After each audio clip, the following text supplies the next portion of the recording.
I wound up leaving the classroom as I stated. I took a leap. And in that season of me, not signing my contract to return to the classroom, I did go into like deep research because I wasn't crazy, right? I was a little crazy, but I knew I had to still make a living for myself. I realized that I still had to figure it out. So in the midst of that, I came across honestly, a Craigslist posting. This is so ridiculous because my searching was becoming very dramatic.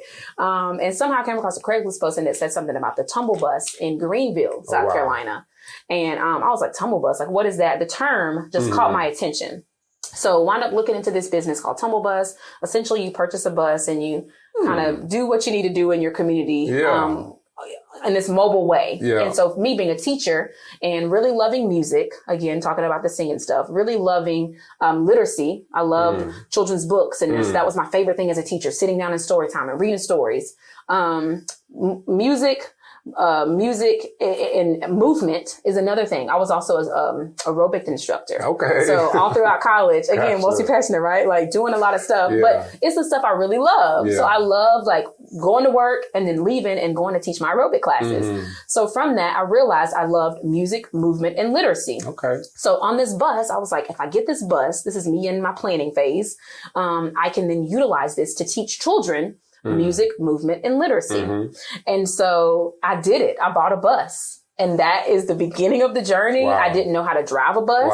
I didn't, I don't even know why I bought this bus. To be honest, it's just like what I remember the bus, they had to deliver it from Florida. I remember them delivering it because I lived in a townhome community at the time. They delivered the bus to my parents' house back in South Carolina because there's like, there's a place that the bus can go. There's no HOA, right? So I remember driving home and my dad was like, your bus is here. And like, how ridiculous is that? So I pull up and then there you go. It's legit a big yellow school bus. It's tumble bus time. It became tumble bus time. And so I did that. And I remember I was boots to the ground. There was no marketing plan. I had no team. I had no staff. I had no clients. Me, the bus, and faith. And that's what it became. And that's how it started. I became the teacher that left the public school on this bus. News channels were stopping me at gas stations and trying to interview me. And I was just like, what is happening? But it was so random that it caught attention.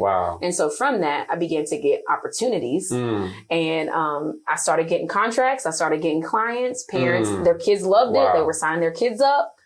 And that was the first step of the journey that led into many more things. You can have what you want. They say, write the vision, make it plain. Whatever you speak into existence, I've found that anything that I've asked for from God and from my life, I've received it. And in one way or another, in that due time, I've received it.